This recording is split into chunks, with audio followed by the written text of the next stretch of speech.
ትለኛለች። እንደዚህ አይነት ሰው ጋር ነው የኖርኩት በፍቅር።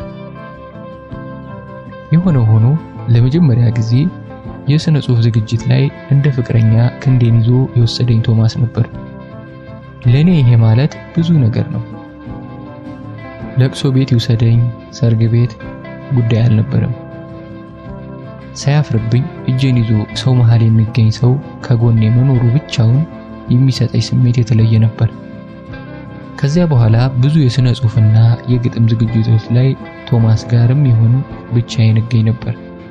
እንዲሁ የግጥም ምሽቶች ላይ መገኘት የሆነ ዘመናዊነት ነገር አለው አይደል?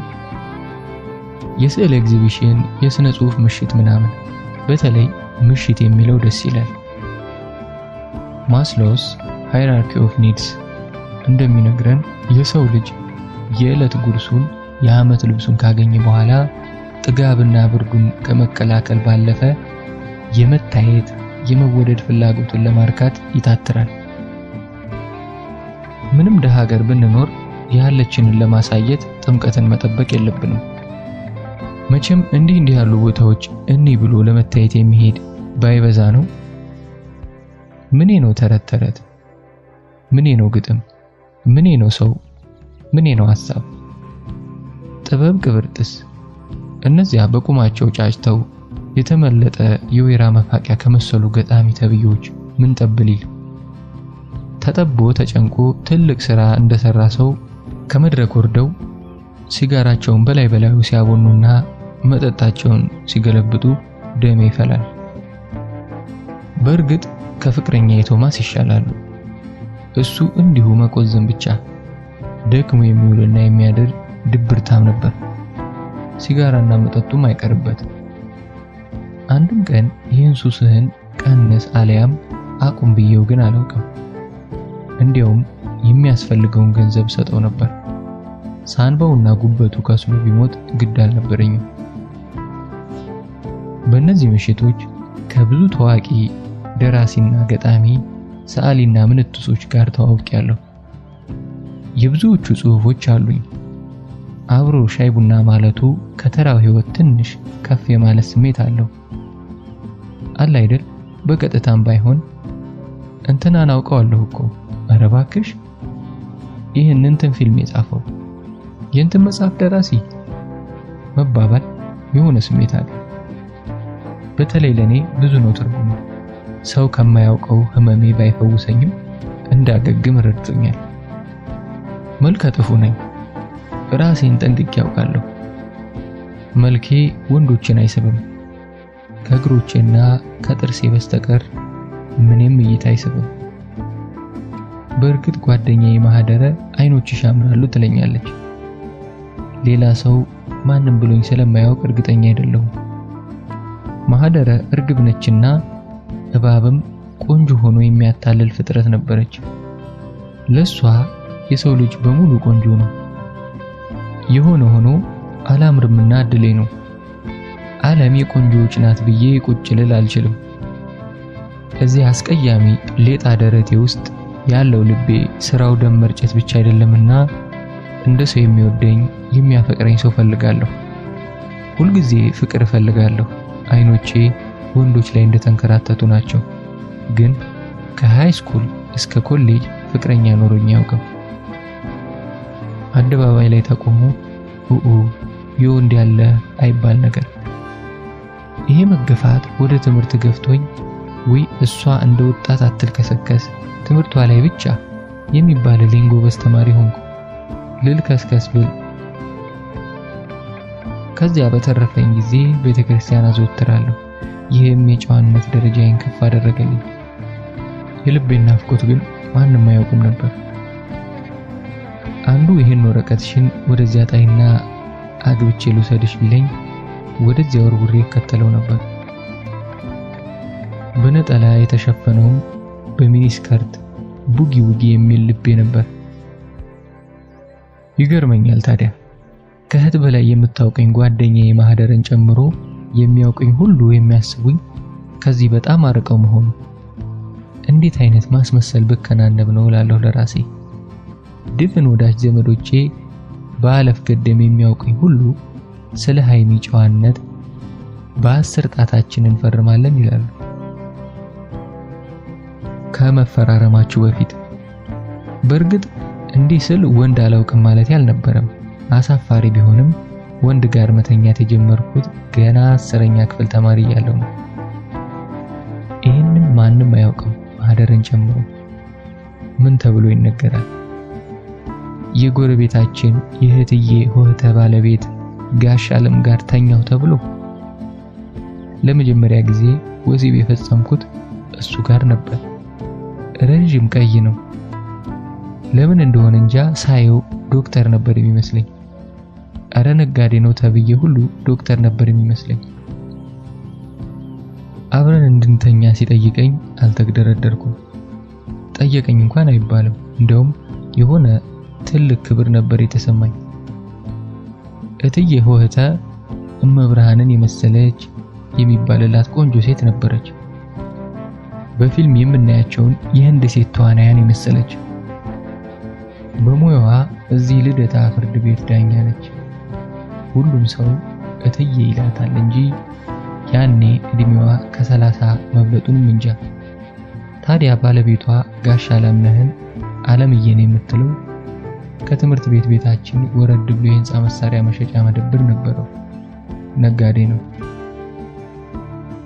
እኔና ማህደረ ከትምህርት ቤት ወጥተን ወደ ቤታችን ስናዘግም ድንገት ከተገጣጠመን ያችን ነጭ ቶዮታ ኮሮላውን ያቆምና ኑ ግቡ ይለናል።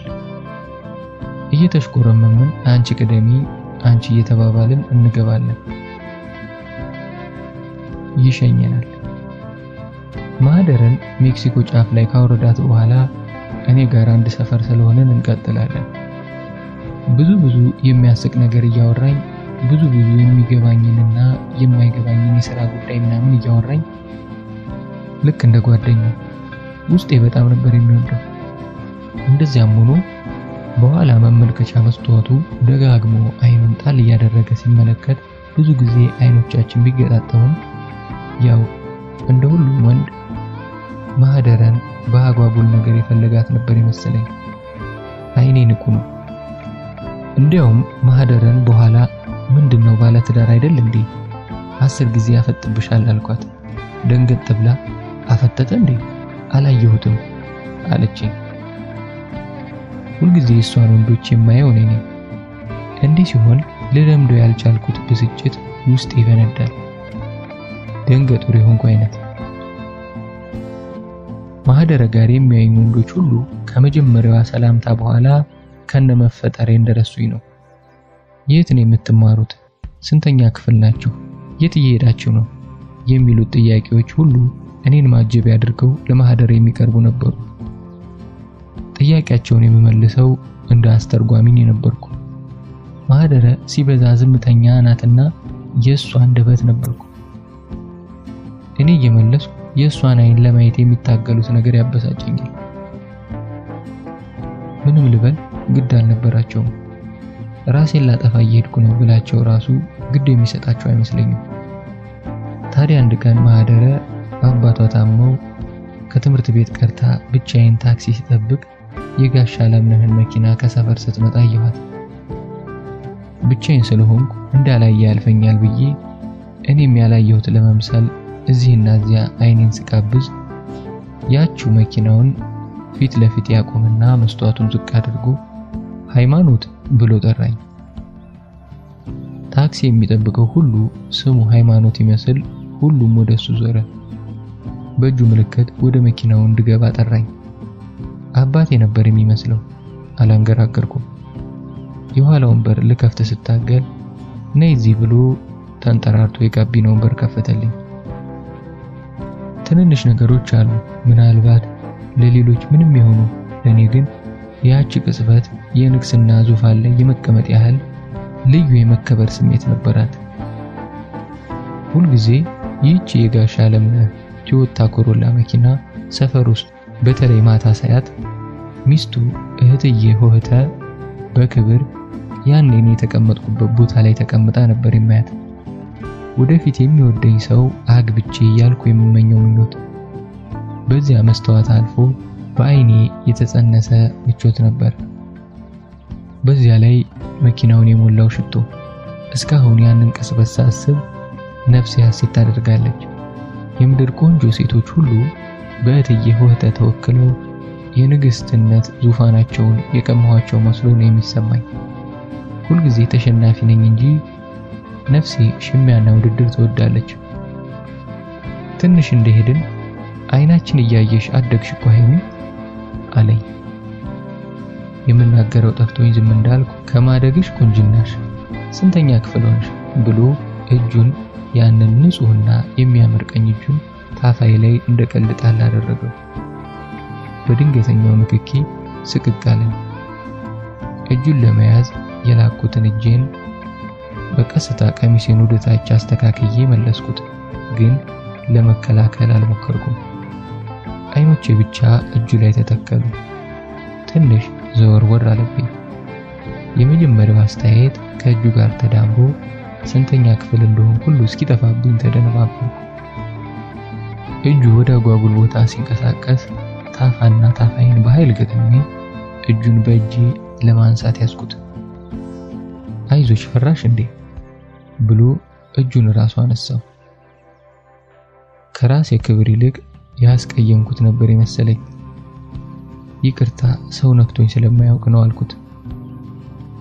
ግድ የለም ያለ ነገር ነው፣ እድሜሽ ነው።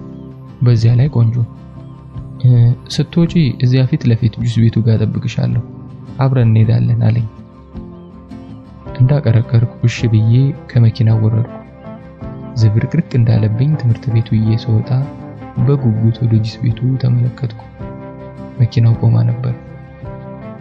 ልቤ እየደለቀች ግራና ቀኝ የሚያውቀኝ ሰው መኖር አለመኖሩን እያማተርኩ እስኪ ምን አስፈራኝ ወደ መኪናው ሄድኩ። በሩን ከውስጥ እየከፈተልኝ ሃይሚ ቆንጆ ልጅ ግቢ ግቢ አለኝ። በፈገግታ ገብቼ ቁጭ አልኩ። 10 ጊዜ አጭር የትምህርት ቤት ቀሚሴን ወደ ታች እየጎተትኩ እግሬን ለመሸፈን ሞክር ነበር። እኔ ምልሽ ትንሽ ቆይተሽ ብትገቢ ስመኝ ትጨነቅ ይሆን እንዴ አለኝ። ስመኝ እናቴ ናት። ብዙ ጊዜ ቤተክርስቲያን ጉባኤ ካለ ከትምህርት ቤት ስወጣ በዛው ስለምሄድና አምሽቼ ስለምመለስ ምንም እንደማትል አውቃለሁ።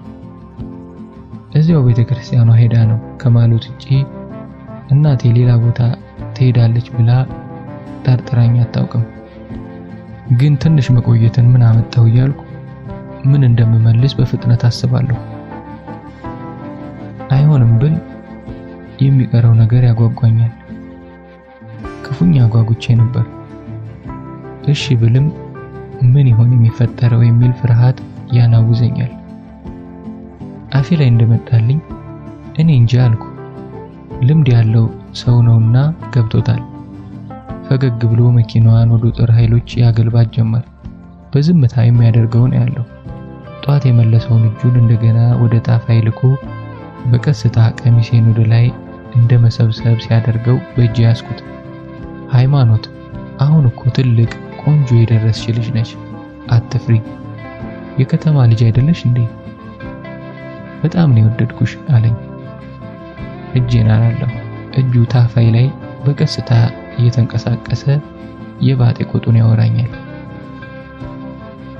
ምኑንም አልሰማውም። ወደ አንድ መኖሪያ ቤት ወደሚመስል ግቢ ገብቶ መኪናውን አቆመና እንውረድ አለኝ። እሳቶች ንጹህና የሚቀዘቅዝ ክፍል ነበር።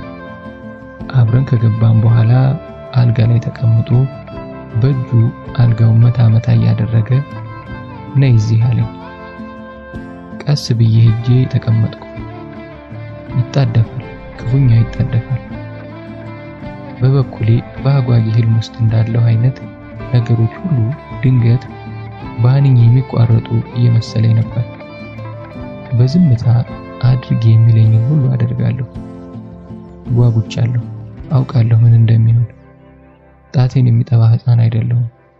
ከሆነም እዚህ ሰው ጋር መሆኑ የተለየ ታምር ነበር ለኔ። እንዲያውም በመሃል አይ ይቅርብን ብሎ ተነስቶ እንዳይሄድ እየፈራው ነበር። አጠቃላይ ለነገሩ አዲስ መሆኔና ድንገተኛ ነገር መሆኑ ከፈጠረብኝ መደነባበርና ጭንቀት ውጭ ይሄ ሰው ምንም ቢያደርገኝ ምንም ቅሬታ አልነበረኝም። ይሄ ቆንጆ ሰውዬ፣ ሀብታም ሰውዬ፣ ሳቂታ ሰውዬ፣ ቆንጆ ሚስት ያለችው ሰውዬ፣ የሰፈሩ ሰው ሁሉ የሚያከብረውና የሚወደው ሰውዬ ምንድነው እኔ ጋር የሚሰራው? ጫማሽን አውልቂና ከፍ ብለሽ ተቀመጭ፣ አይዞሽ አትፍሪ እንዳለኝ ያደረገው።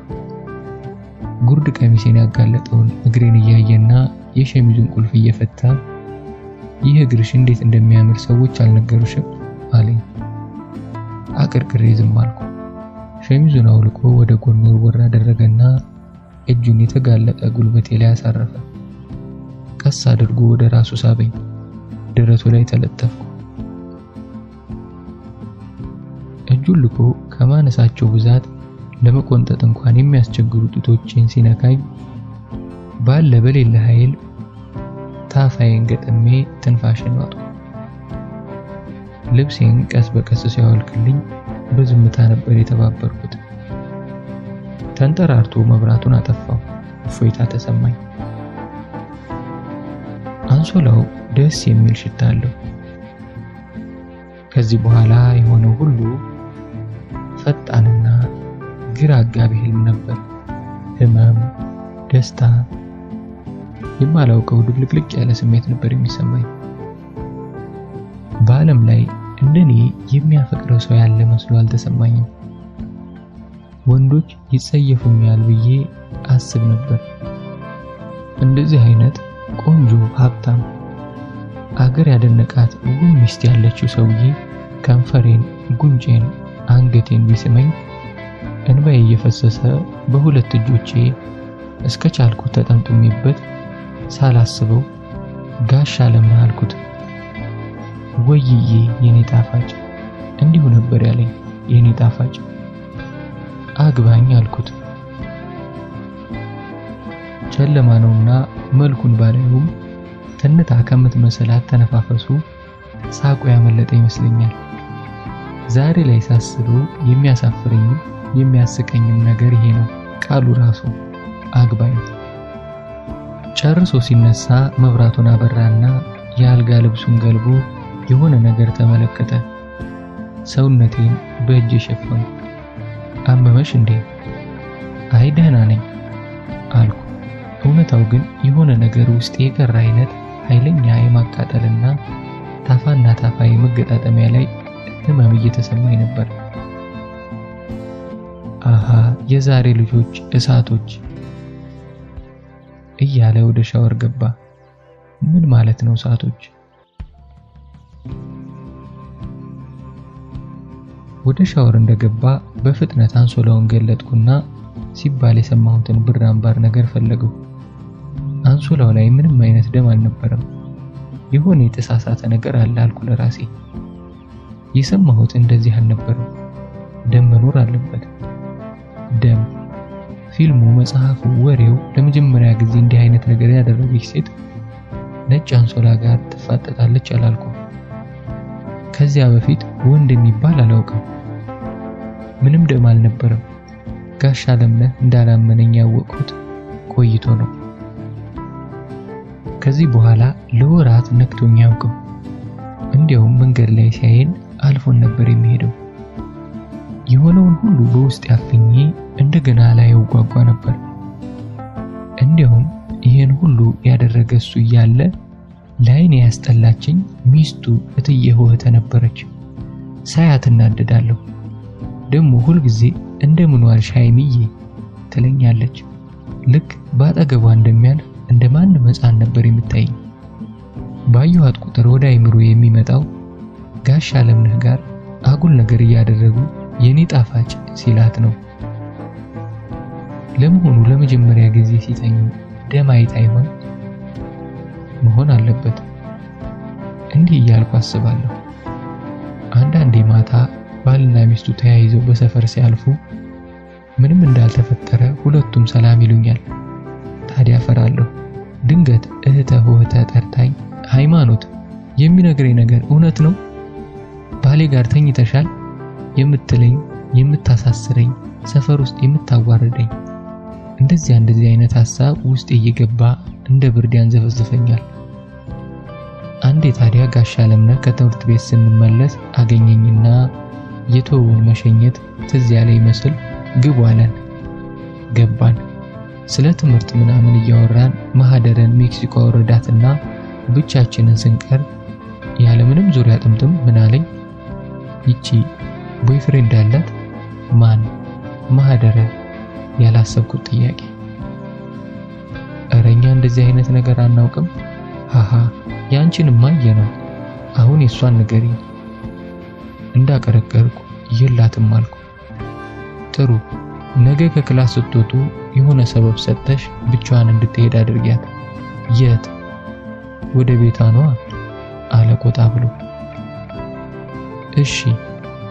እሺ ነበር መልሴ።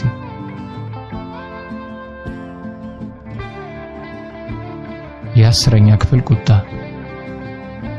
በቀጣዩ ቀን ማህደርን ከትምህርት ቤት ስንመለስ የክርስቲያን ፕሮግራም ስላለኝ አልጠብቅሽም አልኳት። ቀደም ብዬ ስወጣ ታክሲ መቆሚያው ጋር ከመድረሱ በፊት የጋሽ አለምነህን መኪና ቆማ አየኋት። መንገዱን ተሻግሬ በሩቁ አንድ የቆመ መኪና ኋላ ሰው የምጠብቅ መስዬ ቆምኩ። ማህደረ ወደ ታክሲ መጠበቂያው አቀርቅራ ስትታደፍ ጋሽ አለምነህ በቀስታ መኪናውን እያሽከረከረ ደረሰባትና ጠራት። የኋለኛውን በር ለመክፈት ሞክራ ጎንበስ ብላ የሆነ ነገር ተናገረችና ወደ ከፈተላት የጋቢና በር ገባች። ውስጥ የቀረች ተስፋና መፈቀር እንባ ሆና ተንጠፈጠፈች። ወደ ጦር ኃይሎች ብረሪ አለኝ። ወደ ልደታ ፍርድ ቤት መሮጥ አማረኝ። ያችን ሚስቱን ባልሽ ማህደረ ጋር ሊተኛት ይዟት ሄደ ብሎ ነገር ማቀራቀር አማረኝ። ከታክሲ እንደወረድኩ እቤት ያልሄድኩም። ልደታ ቤተክርስቲያን ገብቼ እስኪወጣልኝ ተነፋረቀው። ቅናት አንገበገበኝ። ወደ ማታ አካባቢ ማህደረ ብስጭት ብው ብላ እቤት መጣች። የማውቃት ማህደረ አልነበረችም። አንቺ ያልክስክስ ሰውዬ ልሸኝች ብሎ አስገብቶ ጡቴን አልነካኝም መሰለሽ ብላ ተአምር የነገረችኝ ያህል አፈጠጠችብኝ። ማን ነው አልኩ እንዳላወቀ። ጋሽ አለምነህ ነዋ። ከሱ ብሎ ጋሼ። ምን? ይሄ ጨምላቃ ጠርጥሬ ነበር ብዬ አጋነንኩ እንደማያውቅ። አንቺማ ነግረሽ ነበር። እኔ ነኝ እንጂ ፋዞ። አሁን ሄጄ ለሚስቱ ነው የምነግራት። ነይ እንሂድ ብላ መንገድ ጀመረች። ከዚያም በፊት ከዚያም በኋላ ማህደረ እንደዚያ ተቆጥታ አይቻት አላውቅም። እንዴ ቆይ የሆነውን ንገሪኝ እንጂ ከዚያ እንወስናለን አልኳት። ስወጣ አግኝቶኝ ልሸኝሽ አለኝ። እንዲያውም ሃይሚም የለችም ብቻዬን ከመሄድ ገላገለኝ ብዬ ደስ አለኝ። በኋላ ልገባ ስል ጋቢና ግቢ አለኝ። አገር ሰላም ብዬ ዘው ትንሽ እንደሄድን ዛሬ ብቻችንን ተገናኘን የኔ ቆንጆ ብሎ በዚያ ሰፌድ እጁ ጡቴን አላፈሰኝም መሰለሽ። አውርዴ ብዬ ስጮህ ሊሟዘዝ፣ ብጮህበት ብወራጭ ሊሰማኝ ነው። ጭራሽ ከመውረጃዬ ሊያሳልፈኝ። መኪናው ሳይቆም በሩን ልከፍት ስታገል እጄን ያዘኝ። በጥፍሪያን ቀይ ጠላፊቱን ተለተልኩለታ። ሳይወድ በግዱ ወደ ዳር ሲወጣ በስርዓት እንኳን አላቆምም። ወርጄ መሮጥ በይው። ደግ አደረግሽ የኔ ቆንጆ ብዬ አቀፍኳት። እሷ ግን አሁንም በእልህ እየተንሰቀሰቀችና እያለቀሰች ነበር። እንደ ሕፃን አባብዬ ለሚስቱ መንገሯን አስተውኳት። ሚስቱ ዳኛ ከስር መሰረቱ ላጣራ ብትል ጦሱ ሊተርፈኝ ነው ብዬ ለራሴን ፈርቼ ነው ነገሩ። ውስጤ ግን በደስታ አብዶ ነበር። አንዳንዴ ሁሉንም ሰው እንደራሳችን እናየለ። ማህደረም እንደኔ ተጎትታ ወደ አልጋው ትሄዳለች ብዬ ነበር። የራሴ መጎተት ያኔም አልቆጨኝም። የማህደረ ጋሽ አለምነህ ጋር አለመተኛት ግን ልደታን አደራ እንዳልኩ ሁሉ በውስጤ የማነስ ስሜት ፈጥሮብኛል፣ በጨዋነት የመበለጥ። ከዚያን ቀን በኋላ የተፈጠረው ነገር አሁን ላይ ያሳዘነኛል። ጋሽ አለምነህ በስንተኛው ቀን ቅዳሜ ወደ እነ ማህደረ ቤት ልሄድ ስጣደፍ ለብቻዬ ሰፈር ውስጥ አገኘኝ። መኪናውን አቅሞ ግቢ ያለኝ። እንደለመድኩት የጋቢናውን በር ልከፍት ስል ከኋላ አለኝ። ከኋላ ገብቼ ጉዞ ቀጠልን። የት እየሄድሽ ነው? ማህደረ ጋር። እዚያች ባለጌ ጋር? በጣም ቆሻሻ ናት። የማላውቃት መሰላት ያቺ ሸርሙጣ። እናቷ ሾፌር ተከተለ የትም ስትጋደም ከሷ ብሎ ጨዋ። ወትሮም ስድ ያሳደገው ስድ ነው። አባባሉ ስላስጠላኝ ደፍሬ ማህደረን መከላከል ባልችልም አይ ትንሽ ተቆጥታ ነበር አልኩት። የ10ኛ ክፍል ቁጣ። ነገ እንደናቷ የትም ቀሚሷን ስትገልብ እናገኛታለን አለ። ምን አይነት ነው ደግሞ የ10ኛ ክፍል ቁጣ ላለው በውስጤ። ምናልባት የኔ ሽታና መጎተት የስንተኛ ክፍል ይሆን? እንግዲህ ብልግና ያለው ማህደረ አብረሽኝ ተኝ ሲላት አይሆንም ማለቷን ነው። በዝምታ እየተጓዝን ዞር ብሎ አየኝ። ለምን እንዳየኝም አልገባኝም። ፊቱ ላይ ከአፍንጫው ጀምሮ ጺሙ ውስጥ የገባ የተተለተለ መስመር ነበር። የማህደረ ማስታወሻ። ምን ሆኜ ነው ብሏት ይሆን ለሚስቱ? ዝም ብሎ መንዳት ቀጠለ። የነ ማህደረን ሰፈር አልፎ ሲሄድ ምንም አላልኩም። ወደ ጦር ኃይሎች ማቅናቱን ሳይ ውስጤ በደስታ ቀድሞ መቅለጥ ጀመረ። ከመጀመሪያው ይልቅ የዚያን ቀን መራመድ እስኪያቅተኝ አመመኝ። ነገረ ስራው ሁሉ ያውሪ ሆኖ ነበር። የማህደረን ንዴት እኔ ላይ ተወጣብኝ። ማታ ሰፈር አምጥቶ ጥሎኝ ሄደ። ደህና አደሪ እንኳን አላለኝም። ሁለተኛ አላገኘውም ብዬ ለራሴ ማልኩ። ግን ከዚያን ቀን ጀምሮ ሲፈልግ እዚያ አልቤርጎ እየወሰደ እንደፈለገ ይዝናናብኝ ጀመር። አንዳንዴ ከቀጠረኝ ከትምህርት ቤት ሁሉ ዘግቼ ወጥቼ አብሬው ሄድ ነበር። ምን ተስፋ እንደማደርግ እንጃ፣ ግን ተስፋ አደርግ ነበር። 12ኛ ክፍል ጨርሼ ኮሌጅ እስክገባ ከ2 ዓመት በላይ ይሄ ነገር ቀጠለ። ማንም አያውቅም ነበር። ማህደረ እንኳን ይሄን አታውቅም ነበር። ተጣብቀው እንደተወለዱ መንትዮች የማትለየኝ ማህደረ ያን ሁሉ ጊዜ እንዴት እንደታወረች ባስብ እስከ ዛሬ እገረማለሁ። አገር ምድሩ በሚያውቀው መኪናው ድፍን ሜክሲኮና ልደታ የሚያውቀው ነጋዴ አንዲት ፍሬ ልጅ ሲያመላልስ እንዴት ወሬው ሚስቱ ጆሮ እንዳልደረሰ ሳስብ እገረማለሁ። ዳኛ ናትና ሲነገራት መረጃ ምስክር ምናምን ካላመጣችሁ አላምንም አለች ወይስ ለሞላ ቆንጆ እዚህ ጋር ምንም አያደርግም ብለው ከወሬ አቅሜም አልበቃ ሆኜ ንቀው ተተውኝ። የ12ኛ ክፍል የዩኒቨርሲቲ መግቢያ ውጤት መጥቶልኝ ተደስቼ ባለሁበት ሰዓት አስደንጋጭ ነገር ተፈጠረ። አረገዝኩ። ለጋሽ አለምነህ ስነግረው ደነገጠ። ለመጀመሪያ ጊዜ እንደ ሰው አይቶ በስርዓት ምሳ ጋብዞ ቁጭ አድርጎ አወራኝ። ጽንሱ መውጣት አለበት ብሎ አሳመነኝ። ያን ሁሉ ነገር ማውራት አይጠበቅበትም ነበር እኮ። ዝም ብሎ አሶጩ ቢለኝ መልሴ እሽታ ነበር። ያኔ ግን በስርዓት ስላወራኝ ከጽንሱ መውረድ ይልቅ እኔ ጋር በአደባባይ ምሳ መብላቱን ነበር እንደ ትልቅ ክብር ያየሁት። አሁን ላይ ነው ፍርሃት መሆኑ የገባኝ። ታዲያ እስከዛሬ አስባለሁ ያን ያህል ሚስቱ ጋር ሲኖር ልጅ አልነበራቸውም። እንቢ ብሏቸው ነው። ያልተሳሉት ታውት ያልሞከሩት ሕክምና የለም ይባላል። እዚህ አስወጪው እያለ እዚያ ሲሳል ትንሽ እንኳን ቅር አይለውም ወይንስ ልጁ በእኔ ወጥቶ መልከ ጥፉ እንዳይሆን ሰክቶ ነበር? እሺ ትዳሩ እንዳይፈርስ እንዳይበጠበጥ ይፈልጋል፣ ግን ደግሞ ወጣት ተማሪ ያሳደደ ያወጣል። ከዚያ ወዲህ ትዳር የሚባለው ነገር ያስፈራኛል። ምኑም አይገባኝም። ምኑ ሰርግ እያለ ህዝቡ ላቡ ጠብ እስኪል የሚጨፍረው ለዚህ የሌባና ፖሊስ ድብብቆሽ ነው። የሆነ ሆኖ ጋሽ አለምነህ የሚያውቀው ነርስ ይሁን ዶክተር እንጃ እሱ ጋር ልኮኝ ጽንሱን አስወጣሁት። እንዳሳመነኝ ቀላል አልነበረም። ያንን ነገር ካደረጉ በኋላ ለረጅም ጊዜ የቆየ የደም መፍሰስ ያስቸግረኝ ነበር። ሆስፒታል ሄዶ ለመታየት በመፍራቴ ረጅም ጊዜ ጥርሴን ነክሼ ቻልኩት። ቆይቶ መጥፎ ጠረን ያለው ፈሳሽ ከማህፀኔ እየወጣ ሰው ፊት መቀመጥ እስክሳቀቅ ድረስ ሲረብሸኝ ደፍሬ ታየሁት። ኢንፌክሽን ነው ብለው መድኃኒት ሰጡኝ። ሁሉም ነገር ከዚያ በኋላ ቆመልኝ ከመንፈሴ በስተቀር። ላይመለስ አብሮ የሄደ አንዳች ነገር ውስጤ ነበር። ቢያንስ ከዚያ በፊት መልከ ጥፉነቴ ከውጭ እንጂ ውስጤ ውብ ነው የሚል ስሜት ነበረኝ። ልክ እንደ ልብስ ብገለጥ በዓለም ተወዳዳሪ የሌላት ቆንጆ ሴት የምትገለጥ አይነት። ከዚያ በኋላ ግን ውስጤም ውጭም አስቀያሚ መስሎ ታየኝ።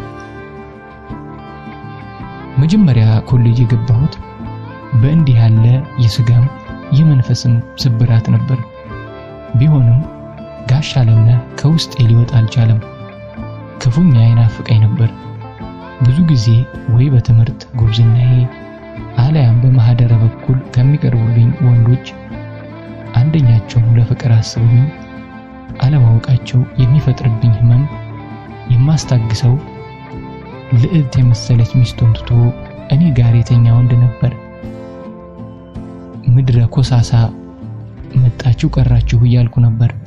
ማህደረም በሰልፍ ለፍቅር የሚማጸኗት ወንዶች በእንቢታ እየሸኘች በግቢው መነኩሴዎቹ እስከ መባል ደርሰን ነበር። እስከመረቅ አንድም ወንድ ጋር ወጥቼ አላውቅም። በእርግጥ የምቀርባቸው ወንዶች ነበሩ፣ ግን ሁሉም እንደ መጋረጃ እኔን ወደ ጎን ሰብሰብ አድርገው ወደ ማህደረ የሚንጠራሩ ነበሩ። ማህደረ አሁን ያገባችው ባሏን ዮናስን ጨምሮ። የተመደብኩት ንግድ ሥራ ኮሌጅ ስለነበር በየቀኑ ከቤቴ እየተመላለስኩ ስማር አልፎ አልፎ ጋሽ አለምነህን አየው ነበር። ሲያሰኘው የአንገት ሰላምታ ሰጥቶ ያልፈኛል። በልካለውም ከናካቴው ዘግቶኝ ይሄዳል። በመጨረሻ እንዴት እንደሆነ እንጃ ሚስቱ ጋር ጠቅልለው አሜሪካ ገቡ አሉ። ሄጃለሁ ደህና ሆኜ ማንን ገደለ?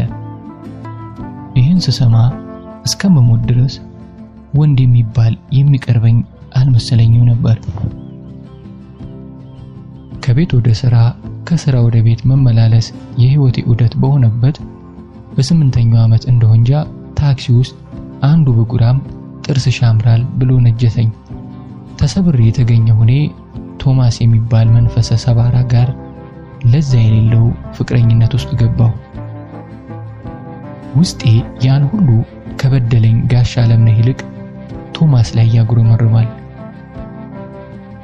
የዚያን ቀን እዚህ ራስ ሆቴል የነበረ የመጽሐፍ ምረቃ ዝግጅት ላይ የሄድኩት ከሳምንት በፊት የገዛሁትን ሚኒስከርት የት ልልበሰው እያልኩ ሳስብ እንዲሁ ስራ ቦታ ምናምን የሚለበስ አይነት አልነበረም። አንዲት አየር መንገድ የምትሰራ አስተናጋጅ ናት ከፊንላንድ አመጣሁት ያለችኝ። የሀበሻ ቀሚስ አይነት ጥልፍ ያለው የፈረንጅ ሚኒስከርት። ገልብጬ ታጉን ሳየው ሜድ ኢን ቻይና የሚል ከቻይና ፊንላንድ ከፊንላንድ ኢትዮጵያ የመጣ ከርታታ ስደተኛ ቀሚስ። አንቺ እግርሽ ያምራል ሞክሪው ምናምን ብላኝ ብሩን እንኳን ገና አልከፈልኳትም። እና ጓደኛዬ ቶማስ የሥነ ጽሑፍ ዝግጅት አለ ብሎ ስለጋበዘኝ ሚኒስከርቴን ለማሳየት ነበር ሄድኩት። ታዲያ ማህደርን ይዣት ሄድኩ። አብርሃም የሚባለውን ጸሐፊ መጽሐፍ አስነብቢያት በአንድ መጽሐፍ እንደ መውደድ አድርጓት ነበር መሰል። ያን ሰሞን ወሬዋ ሁሉ እሱ ሆኖ ነበር።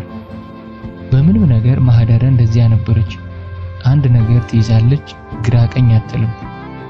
ምንም እንኳን መጽሐፉን ሳውሳት አንብቤ እንደወደድኩት አጋነኜ ቢሆንም እሷ ስታዳንቀው ምን ቢጻፍ ነው ብዬ ከሷ በኋላ ነበር ያነበብኩት። ሐዘን አልወድም ያለን መቻነሰን ሳቅ ከሚፈጥርብኝ ደስታ አልፎ ጥርሴን የማሳይበት አጋጣሚ ነው ለኔ። በሐዘን ብራመት ምን አተርፋለሁ? እዚህ ፊት ላይ እንኳን ሐዘን ተጨምሮበት። ያ መጽሐፍ ያን ሰሞን የተወራለት የእናትና ልጅ ታሪክ ነበር።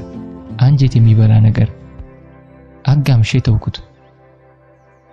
አንዳንድ ሰው አለ ከአንዳንድ የተተኮሰው የማይስተው። የዚያን ቀን ማህደርና አብርሃም ተዋወቁ። ትውውቁ ትንሽ አስቂኝ ነገር ነበረው። ልክ ዝግጅቱ እንዳለቀ ቶማስ አብርሃምን አምጥቶ ሊያስተዋውቀን ወደፊት ሄዶ ነበር። የቶማስ ባህሪ ይገባኛልና በውስጤ የማይታይ ፈገግታ አለ። አብርሃም እስኪወጣ ጠብቀን መተዋወቅ እንችል ነበር፣ ግን ማዘዝ እንደሚችል እንደ በግ ማንንም ጎትቶ ማምጣት እንደሚችል ማሳየት ፈልጓል። ይቺንማ አልስታትም፣ እኔም ውስጥ አለች። ማህደርን ሊተዋወቁ ለሚያሰፈስፉ ወንዶች እንደፈለጉ እንደማዛት ለማሳየት እንደዚያ ያደርገኝ ነበር። ይህን እያሰብኩ ዞር ብል ማህደረ እንደለመደችው ጫማዋ ጠፍቷት ወንበር ስር ትፈልጋለች። ግራ የሚገባኝ ባህሪዋ ይሄ ነው። የትም እንሄድ የት ስትቀመጥ የአንድ እግሯን ጫማ የማውለቅ አመል አለባት። ታዲያ አንዳንዴ ጫማዋ ይጠፋባታል። ጫማ የጠፋ ትላለች። አትጨማለቂ፣ የአንቺ ጫማ ፈላጊ አይደለሁም ብልም ያው ማፋለጊ አይቀርም። ጫማው ሳይገኝ ቶማስ ልክ ግዳይ እንደጣለ አንበሳ አብርሃምን እጁን ይዞ እየጎተተው አጠገባችን ደረሰ። ገና ከመምጣቱ ገና ሳይተዋወቁ ምን ጠፍቷችሁ ነው አለ ማህደርን እያየ። ድንብርብር ብላ ወደ እግሯ እያሳየችው ጫማ ያለችው ባዶ እግሯን እየተመለከተ እንኳን ጠፋ ባይጠፋ ይሄን ቆንጆ እግር አናይም ነበር አለ። እስኪ አሁን ይሄን ምን ይሉታል? ደግሞ የእርሷ መሽኮርመም። ወዲያው ራመድ ብሎ ጫማዋን ከሆነ ቦታ አገኘውና ይዞ መጣ። ቶማስ ታዲያ በኋላ ምን እንዲያደናብራታል? ጫማዋ እስኪጠፋ። ድሮም ሴቶች ሲቆላቸው እንዲህ ናቸው። ሆን ብላ እግሯን ለማሳየትም ይሆናል አለ። እሱን ማስረዳት ድካም ስለሆነ ዝም አልኩ። ሰበብ ፈልጎ ሴቶችን ካልዘለፈ አይሆንለትም። በሽተኛ። ተያይዘን በቅርብ ወደሚገኝ ካፌ ሄድን። አብርሃም አይኑን ከማህደር ላይ ሊነቅል ነው እንዴ? ፊታችን አንዴ መልኳን አንዴ ፊቷን ሲያሞግስ ይሉንታ እንኳን አልያዘውም። የሆነ ብቻቸውን የተቀመጠው አይነት። እኔንም ቶማስንም ከሰው አልቆጠረ ነው።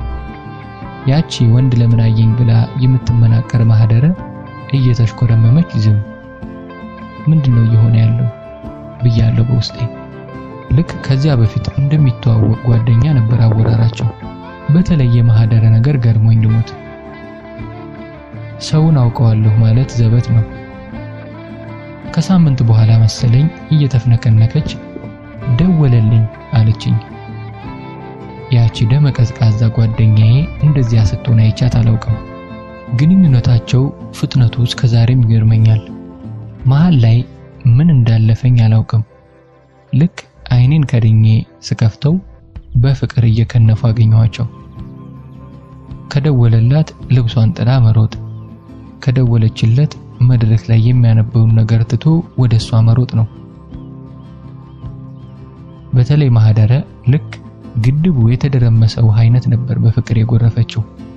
አልዋሽም፣ ድብን የሚያደርግ ቅናት ተሰምቶኛል። የነገሩ ፍጥነት፣ ስሜቱ፣ በተለይ ስሜቱ። ተጠንቀቂ፣ እሱ ልጅ ሴት ይወዳል ይባላል አልኳት። እንዲህ የተሳካ ነገር ግን ከዚያ በፊት አይምሮዬ ውስጥ ያልነበረ አረፍተ ነገር ካፌ ተቀነባብሮ አመለጠኝ። አዎ ነግሮኛል አለችኝ ቀለል አድርጋ እየሳቀች። እውነቱን ለመናገር ካንቺ የተሻለ አውቀዋለሁ። እኔንም ሞክሮ ነበር። ንቄትቸው ነው በሚመስል ውስጥ ዋቂ ፈገግታ። እንዲሁ ለማለት ካልሆነ በስተቀር ሴት ይውደድ አልያም መነኩሴ ይሁን ወይም ሰልብ የማውቀው ነገር አልነበረም። በእርግጥ የፍቅረኛ የቶማስ ጓደኛ ነበር። ግን እንኳን ጓደኛውን ራሱ ፍቅረኛዬንስ የታውቀዋለሁ። አንዳንዱ ቃል እንደ ትንቢት ይይዝ የለ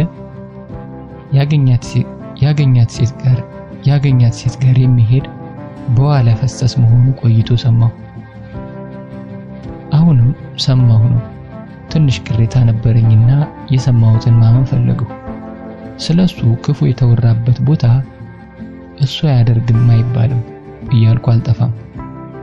ቅናት ብቻ አልነበርም፣ በሆነ የማላውቀው አይነት ምሬት ተሞልቼ ነበር። ከዚያ ወዲህ ይሄን